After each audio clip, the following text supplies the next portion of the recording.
Samajwadi party Hapur में संविधान मान स्तंभ दिवस का आयोजन दिनांक 26 जुलाई 2025 को समाजवादी पार्टी हापुड़ में उर्मिला सेलिब्रेशन हॉल निकट मनसा देवी मंदिर बुलंदशहर रोड हापुड़ पर संविधान मान स्तंभ दिवस के रूप में मनाया। इस कार्यक्रम का आयोजन माननीय आनंद गुर्जर जिलाध्यक्ष समाजवादी पार्टी हापुड़ के कुशल नेतृत्व में किया गया। कार्यक्रम के मुख्य अतिथि आदरणीय चौधरी रुद्रसेन जी, राष्ट्रीय महासचिव समाजवादी पार्टी ने कार्यक्रम में मुख्य अतिथि के रूप में शिरकत की। कार्यक्रम में उपस्थित समाजवादी पार्टी के कार्यकर्ता और पदाधिकारी इस अवसर पर समाजवादी पार्टी के सभी कार्यकर्ता और पदाधिकारी मौजूद रहे। कार्यक्रम का उद्देश्य संविधान मान स्तंभ दिवस। इन कार्यक्रम का उद्देश्य संविधान के महत्व और उसके पालन को बढ़ावा देना। कार्यक्रम की विशेषताएं। इस कार्यक्रम ने समाज में संविधान के प्रति जागरूकता बढ़ाने में महत्वपूर्ण भूमिका निभाई। इस कार्यक्रम ने समाजवादी पार्टी की एकता और संगठन को मजबूत करने में भी महत्वपूर्ण भूमिका निभाई। हापुड़ से जगदीश माकन की रिपोर्ट, स्टार भारत न्यूज़ 24।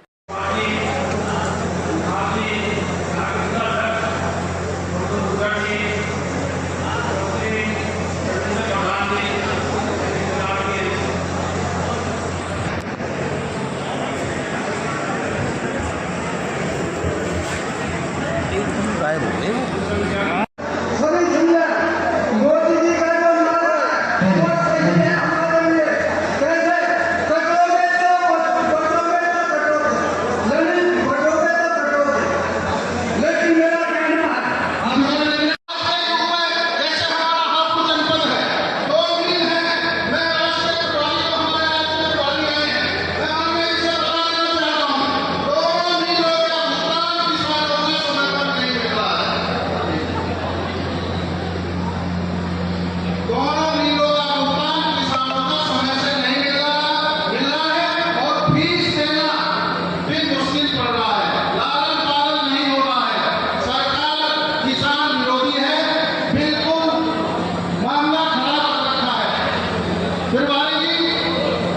हमारी स्थिति सबकी ये है कि हम सब लोग परेशान हैं।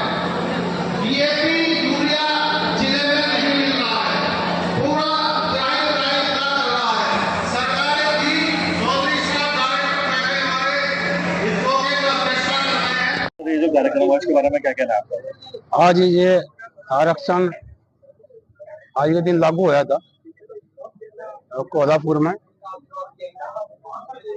ये आज हमारे राष्ट्रीय अध्यक्ष जी के निर्देश पर आरक्षण मान संविधान दिवस के रूप में जैसे मनाया जा रहा, क्योंकि आज की सरकार जो है वो संविधान को कुचलने का काम कर रही, आरक्षण को खत्म करने का काम कर रही।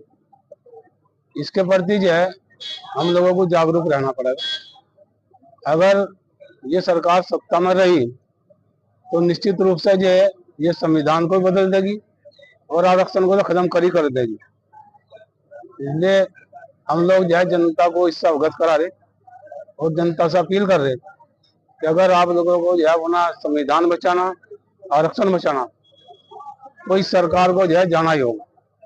और लग भी रहा यही जनता के रुख से कि 2027 में निश्चित रूप से जो है उत्तर प्रदेश के अंदर जो है भाजपा सरकार जा रही है और समाजवादी पार्टी की सरकार माननीय अखिलेश यादव जी के नेतृत्व में वो आ रही है। 27 के मुख्यमंत्री जो हैं वो हमारे राष्ट्रीय अध्यक्ष माननीय अखिलेश यादव जी हैं। जिस तरीके से इस सरकार में भ्रष्टाचार, गुंडागर्दी, आज ये लोग कह रहे कानून का राज है, योगी जी कह रहे कानून का राज। आज भाजपा के लोग ही जो है कानून के धज्जियां उड़ा रहे। भाजपा के लोग जो है माताओं बहनों का कोई सम्मान नहीं कर रहे, माताओं बहनों की इज्जत लूटने का काम कर रहे और ये कह रहे आज जो है कानून का राज है। दिन दिहाड़े डकैतियां बढ़ रही। ये जो अगर लूट आज यह सड़कों पर शांति है तो वो माननीय अखिलेश यादव जी के कारण है। उन्होंने जो 100 नंबर चालू करी थी उसकी वजह से आज सड़कों पर जो है वो शांति। इसका श्रेय लेने की कोशिश जो है भाजपा के लोग कर रहे। आप लोग भी पत्रकार भाई हैं, आप सब जानते हैं कि 100 नंबर अगर सड़कों पर ना हो तो सड़कों का आज के टाइम में जब बुरा हाल हो, जबकि सरकार यहाँ आगे जो है बता रहे कि प्रदेश जो है वो क्राइम में पूरे देश में नंबर 1 पर, और योगी जी जो ढोल पीट से आज जो है कानून का राज का, यही कानून का राज है। महिला की इज्जत लूटी जा रही, दिन दहाड़े जो है कत्ल हो रहे। अभी आपने देखा होगा कि दिन दहाड़े कत्ल हो रहे, इसे कानून का राज कहोगे आप लोग? अगर यही कानून का राज है तो ऐसी योगी सरकार जनता को नहीं चाहिए। सर, सपा सांसद इकरा हसन जी के ऊपर जो सियासत गरमाई जा रही है, उसके बारे में क्या कहना? बेहद गंदी टिप्पणी है, बहुत ही बेहद गंदी। और ऐसे आदमियों को तो जब पीटना चाहिए, उन्हें तमीज ही नहीं है। एक महिला है, सम्मानित महिला है, वो सांसद है, उसके बारे में आप इतनी घटिया टिप्पणी करोगे, इतनी घटिया मानसिकता, ये भाजपा के लोगों की हो सकती है और किसी की तो हो नहीं सकती। और ये महिलाओं का सम्मान करेंगे जो महिलाओं का अपमान करने का काम कर रहे हैं। उपराष्ट्रपति के इस्तीफे के बारे में आप कैसे देख रहे हैं? ये तो सरकार ने जबरदस्ती लिया हुआ, सब जानते हैं। ये पता लग रहा, एक व्यक्ति सुबह से शाम तक स्वस्थ होकर के जो है वो राज्यसभा की कार्रवाई को चला रहे और अचानक ही बीमार हो गए, तो उन्हें बीमारी की वजह से इस्तीफा देना पड़ गया। प्रधानमंत्री ने एक लाइन का एक दो शब्द में जो है वो निपटा दिया, मैं उनके स्वस्थ जीवन की कामना करता हूँ। ये प्रधानमंत्री के शब्द थे। ऐसी क्या वजह रही कि इस्तीफा देना पड़ा उन्हें? क्योंकि धनखड़ जी जो है वो सच्चाई के रास्ते पर चल रहे थे, और सच्चाई का रास्ता तो आप जानते हैं भाजपा के लोगों को तो कहीं पसंद आया ही नहीं, आ ही नहीं सकते हैं, सच्चा बोल ही नहीं सकते। वो सच्चा तो जब बोलेंगे यहाँ झूठ से फुर्सत नहीं है। ऐसी कोई सच्चाई बताएंगे आप जिस सच्चाई के रास्ते पर चल रहे थे? सच्चाई के रास्ते पर चल कहाँ रही है? तो अभी ये जो जस्टिस वर्मा के खिलाफ महाभियोग प्रस्ताव आ रहा था, उसको राज्यसभा मंजूरी दे रहे थे, वो इन्हें मंजूर नहीं थी। वो विपक्ष का प्रस्ताव था, विपक्ष के प्रस्ताव को मंजूरी दे रही थी, और विपक्ष को पढ़ता था कैसे देख सकेंगे? सबसे मेन कारण तो यही रहा, और कई कारण है कि विपक्ष को लोगों को जब ज्यादा बोलने का समय दे रहे थे। ये तो जो जनता की भी विपक्ष की भी आवाज दबाने का काम कर रहे। ये अघोषित इमरजेंसी है देश के अंदर, पहले घोषित थी 1975 में, आज अघोषित है किसी को बोलने की आजादी। आप भी नहीं बोल सकते, आप पत्रकार भाई हैं, स्वतंत्र होकर आप भी नहीं बोल सकते। अगर मैं आपसे पूछ लूं कि भाई देश के प्रदेश की स्थिति क्या है, मुझे नहीं लगता कि आप सच्चाई बोल दोगे। तो वह सच्चाई बोल दोगे आप पर भी कर को नोटिस आ जाएगा, ईडी भी आ जाएगी या सीबीआई आ जाएगी, कुछ ना कुछ आ ही जाएगा। तो ऐसी सरकार तो ये समझ लो कि जनता ने मन बना रखा, ये तो अभी चली जाती है। अगर ये बेईमाना न करते लोकसभा में चली जाती। इंडिया गठबंधन की अखिलेश यादव जी के नेतृत्व में उत्तर प्रदेश में कितनी शानदार जीत हुई। अगर ये हमारी 5-7 सीटें न चुराते तो हमारी सीटें 50 से ऊपर आ रही थी, और 27 मतलब निश्चित जारी। अखिलेश जी 27 के मुख्यमंत्री है। तो आप मानते हैं भाजपा सरकार में पत्रकारों को भी खतरा है? ये सभी को है, पत्रकार नहीं आम जनता बात। जब आम जनता को खतरा है तो पत्रकारों को तो जब सब ज्यादा है, जब तो सच्चाई नहीं बोलते। आज अगर टीवी के ऊपर आप देखोगे जितने भी एंकर है, भाजपा के प्रवक्ता की जरूरत नहीं है, ये खुद ही प्रवक्तागिरी करे भाजपा की। बोलने को भी जी नहीं करता, टीवी सुनने को भी जी नहीं करता।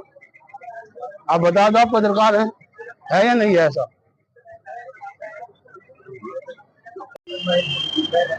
अध्यक्ष जी, क्या प्रोग्राम आज माननीय राष्ट्रीय अध्यक्ष अखिलेश यादव जी के निर्देशानुसार 26 जुलाई 2025 को जो आरक्षण दिवस, आरक्षण आज के दिन 26 जुलाई को लागू हुआ था, उस आरक्षण दिवस को समाजवादी पार्टी ने संविधान मान स्तंभ दिवस के रूप में मनाया है। एक वर्ष पूर्व 26 जुलाई को ही हमने संविधान मान स्तंभ की स्थापना जनपद के सभी कार्यालयों में, उत्तर प्रदेश के पूरे जनपद में उसकी की थी, और उसका संविधान मान स्तंभ को आज मनाया गया था। उसके मुख्य अतिथि चौधरी रुद्र सेन जी हैं, जो राष्ट्रीय महासचिव सहारनपुर के हैं। पूर्व मंत्री रहे इनके पिताजी यशपाल सिंह जी, तीतरो गांव के आते हैं, गुर्जर फैमिली है, बहुत बड़ी परिवार से आते हैं। उसके उनको मुख्य अतिथि बनाया गया था, वो लोग यहाँ आए थे और बड़ा अच्छा प्रोग्राम रहा। तमाम पार्टी के कार्यकर्ता पदाधिकारी लोग मौजूद रहे और बहुत अच्छे से कार्यक्रम मनाया।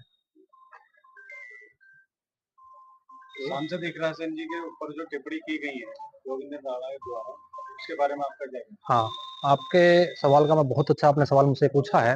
देखिए, योगेंद्र राणा अपने आप कहता है एडवोकेट योगेंद्र राणा, उसका आपने देखा होगा। मैं भी एक अधिवक्ता हूँ, अधिवक्ता की क्या भाषा होती है, क्या परिभाषा होती है, उसको तो ज्ञान ही नहीं है। उसकी जो अभद्र भाषा है उसको लेकर पूरे समाज में रोष है। इकरा हसन गुजर परिवार से भी आती है, गुजरों की भी बेटी है, तमाम गुजर समाज में उसको लेकर बहुत बड़ा रोष है। एक मीटिंग हमने घर में भी की थी, लेकिन हम लोग फिर भी समझदारी का परिचय देते हुए मैंने उन लोगों को समझाया कोई ऐसा कोई कदम मत उठाओ ताकि इसकी शांति भंग या किस तरीके का मामला हो। इसलिए लोग समझाया कि एक बेवकूफ आदमी है, उसके बारे में क्या मैं शब्द कहूं, मुझे तो उसके लिए शब्द ही नहीं है। जिस तरीके की उसकी बात करने का ढंग है, एटीट्यूड है, उसने एक अधिवक्ता परिवार को और दूषित करा। अपने आप को अधिवक्ता बताया कि एक अधिवक्ताओं पर और लांछन लगा कि इस तरीके की भाषा का प्रयोग एक अधिवक्ता कर सकता। इकरा हसन देश की बेटी है। आज इकरा हसन का पूरे देश और विदेश तक में नाम है। इकरा हसन का इतनी कम उम्र में सांसद बनकर किस तरीके से बेबाक अपनी बात को संसद में रखती हैं और सौ समाज की मदद करती हैं। उसे शायद जानकारी नहीं था, वो देखना चाह, वो बोलना चाह रहा, उसका जो बोलने का उद्देश्य है। उन्होंने मुखिया गुजर ने बताया पुराना इतिहास तो मुझे उसकी जानकारी नहीं है कि इनके किसी फूफा के बाबा जी के साथ भी इकरा हसन के परिवार वालों ने उनकी मार पिटाई कर थी। इकरा उस गुजर परिवार की बेटी है कि जो लोग आज से नहीं 200, 300, 500 सालों से उनके दादा परिवार परदादा 3-3 पीढ़ियां सरकार में राज करती आ रही है।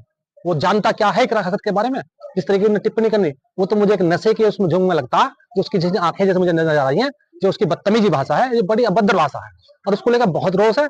इकरा हसन वहां अनंतपुर तक गुजर परिवार में वहां गई है जहां 3-4 स्टेटों के लोग इकट्ठे हुए हैं।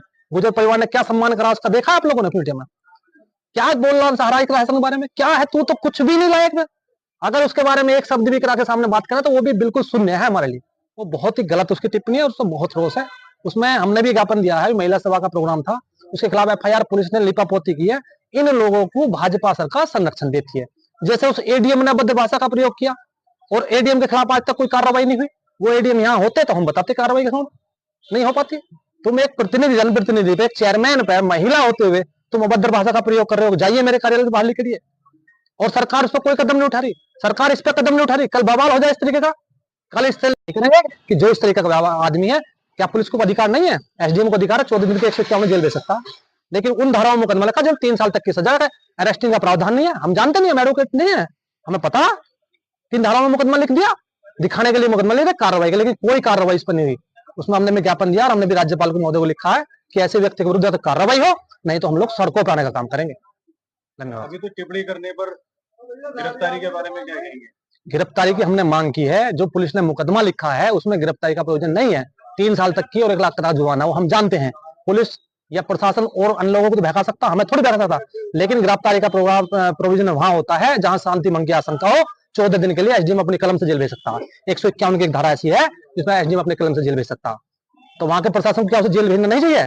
प्रशासन और उल्टी मदद कर रहा है उसका। प्रशासन तो उसका सहयोग कर रहा है कि हाथ नहीं आ रहा है अंडरग्राउंड। पुलिस 1 मिनट में ढूंढ के निकाल दे आदमी को।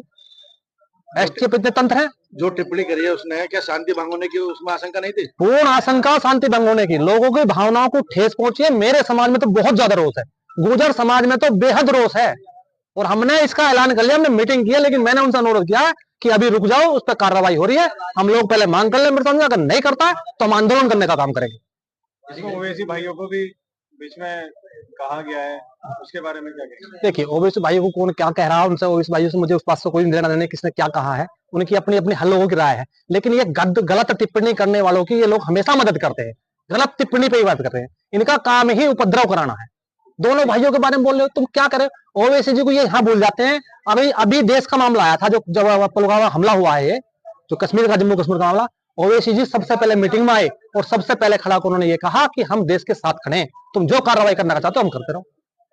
अब ऐसे किसी पे धूल उठा रहे करते रहो, टिप्पणी करते रहो, ये करते, इनका तो इनका हाल खराब हो चुका। इनके पतन की तरफ ये लोग चल दिए, भाजपा पतन की तरफ जा रही है। ठीक है। तो पहले तो सबको मैं नमस्कार करती हूँ। आरक्षण मान दिवस के उपलक्ष्य में हम सब एकत्रित हुए हैं। हम सब एकत्रित हुए हैं आरक्षण मान दिवस के माध्यम से, और हमारे राष्ट्रीय अध्यक्ष माननीय राष्ट्रीय अखिलेश यादव जी ने हम सबको एक ऐसा संविधान के बारे में समझाया है जो बाबा साहब भीमराव अंबेडकर के द्वारा पढ़ा गया, लिखा गया। बाबा साहब ने हमें वो संविधान दिया जो कि हमें हमारे अधिकारों, समानता के अधिकारों और पीढ़ी की लड़ाई के लिए हमें बहुत कुछ सिखाता है। बहुत ज्यादा ना कहते हुए बस मैं यही कहना चाहूंगी कि मैं आज यहाँ पर निमंत्रित किया गया मुझे हमारे भाई बबलू प्रधान के द्वारा, और सबका बहुत बहुत धन्यवाद करते हुए मैं आदरणीय मंच के साथ ही अभी बस अब मैं इतना ही कहना चाहूंगी कि पीढ़ी की लड़ाई सिर्फ न केवल हमारी है, हमारे पूरे समाज की लड़ाई है और हमें एकजुट होकर इस लड़ाई को लड़ना है। धन्यवाद। उपराष्ट्रपति के इस तरह के बारे में क्या कहना? मैं बहुत ज्यादा टिप्पणी ना करते हुए आपसे इस चीज की माफी जरूर चाहूंगी।